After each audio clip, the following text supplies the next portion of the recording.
ஆடைக்குள் வைத்த அழகினை எடுத்தேன், ஆசைக்குள் வைத்து உனக்கென கொடுத்தேன்.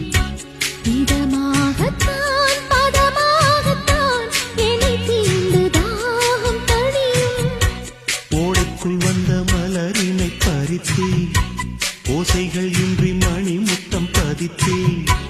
பழச்சாரையும் இளநீரையும் பரிமாற வேண்டும் தினமும். அந்திப்பகல் வந்ததொரு இன்ப மயக்கம், அஞ்சு விரல் தட்ட இடம் மெல்லச் சிலிர்க்கும். எங்கெங்கே தொட்டாலும் அம்மம்மா உற்சாகம் அங்கங்கே உண்டாகும். வா கன்னத்தில் கன்னம் வைக்க